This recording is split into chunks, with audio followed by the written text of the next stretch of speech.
Alright, welcome to our Unit 9 test review number 1. Now, question 1 says, what is the quotient of 2x cubed plus 7x squared minus 64x minus 105 when we divide it by x plus 8?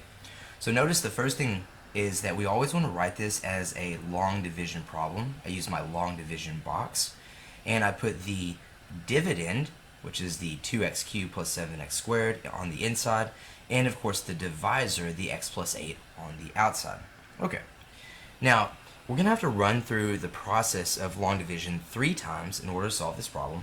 Now I'm going to go through it for the first 2, and I'll leave you the third part on your own. So step number 1 is we always want to divide by our leading coefficients. Okay, we're going to divide by our leading coefficients. In this case, in our first run through, that would be 2x cubed, so our leading coefficient here of the dividend, divided by x, the leading coefficient of the divisor.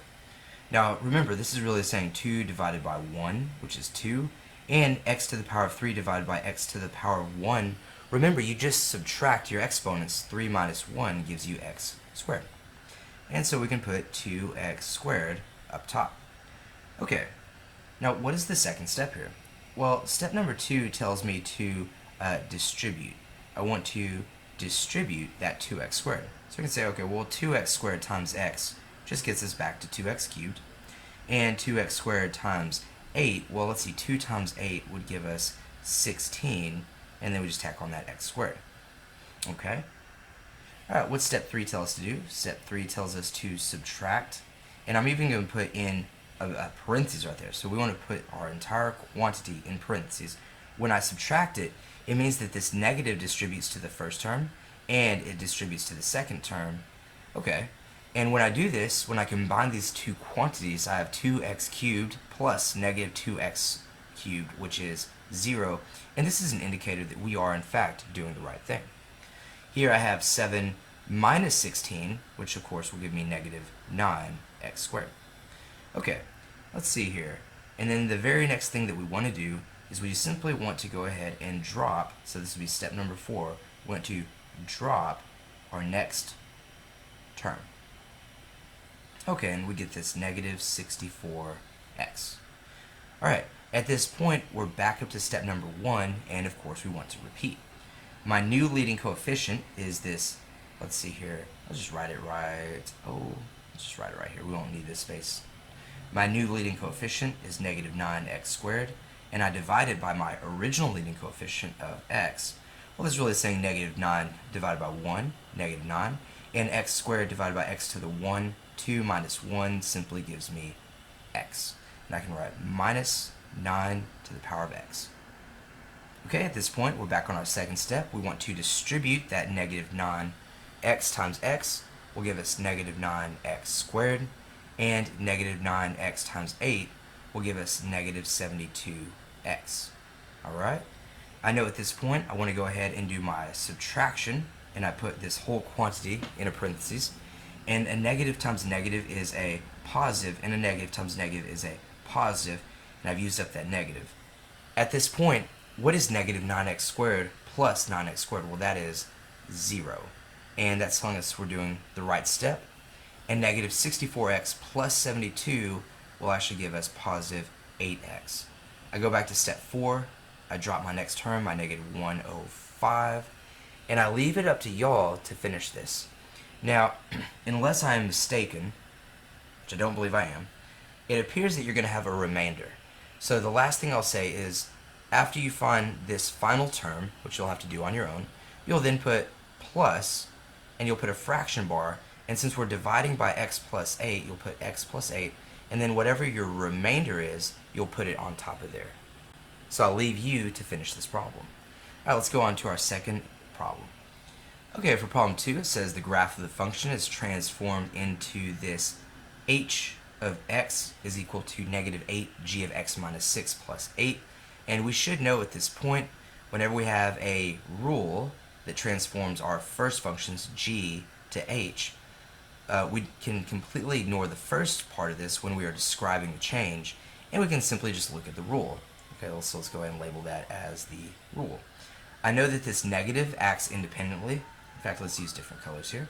I know that this negative acts independently, and it's telling me that we're being reflected, okay, across the x-axis. Alright. I know that we have this 8, and since 8 is greater than 1, it implies we have a vertical stretch. Okay. The next thing I want to notice is that inside of here, in our grouping, we have an x minus 6, which implies if we set our grouping equal to 0, that x is equal to positive 6. And this is telling us that we're going to go to the right 6. And lastly, we see here this plus 1 is telling us we're going to go up 1. Alright, pretty easy stuff.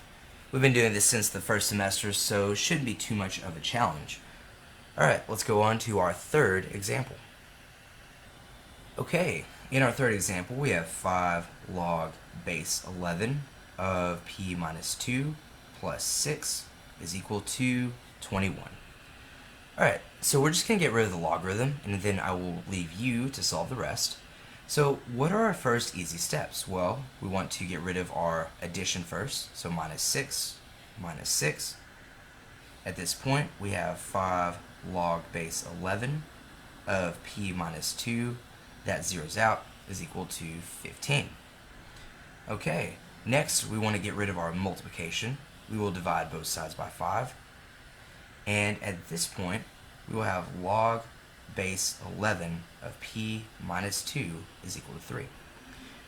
Now, y'all are pretty good at this. How do you get rid of a log base 11? And sometimes y'all say things like big 11 or 11 on the bottom. What I want you to say is base 11, so we're going to put this logarithm into the exponent of an 11, because the logarithm is the opposite of an exponent. What we do to the left, we'll do to the right. And I leave you to solve at this point, because these two things cancel, and we're left with this. P minus 2 is equal to 11 to the power of 3. Okay? And pause the video, finish taking notes. Let's move on to our fourth example. Okay, example 4 says, which of the following is equivalent to the rational expression below? Well, what I'd like for you to do is draw yourself a parentheses, and a fraction bar times another fraction bar. Now at this point, let's just take this step by step. I first look at 5x plus 30, and I notice that it's simply an x. There's no x squared. This indicates to me I just want to divide out by my leading term. So let's factor out a 5, and 5x divided by 5 is x, and 30 divided by 5 is 6. Okay, pretty easy. On the bottom, I see this x squared minus 9. I know that this is in fact a difference of squares. So the square root of 9 is 3. So I can write x plus 3 and x minus 3. Okay, moving on. Now let's go ahead and tackle this quadratic right here. Very simple quadratic. We can split it into its two factors. And we're essentially asking the question, well, what plus what is equal to positive 4, and what times what is equal to negative 21. Now the best way to tackle this is to simply take the multiplication aspect, break it down into a factor tree. So the things that multiply to be 21 are 1 and 21, and of course 3 and 7. And since this middle term is positive, I can think of this as 7 minus 3, which will of course give me positive 4. So my two numbers were negative 3 and positive 7, and negative 3 times positive 7. So I write x plus 7 and x minus 3. Okay, on the bottom, this is a pretty simple one. We follow a similar pattern, and you should be able to factor this one on your own. Let's just go ahead and write it. It's x plus 6 and x plus 1. And just remember, you want to go through and cancel everything that is the same on the top and everything that is the same on the bottom, and just write out your leftovers where they're at on the top or bottom, and you will be done with this problem. Alright, I hope that this helps, and I'll see y'all in our next video.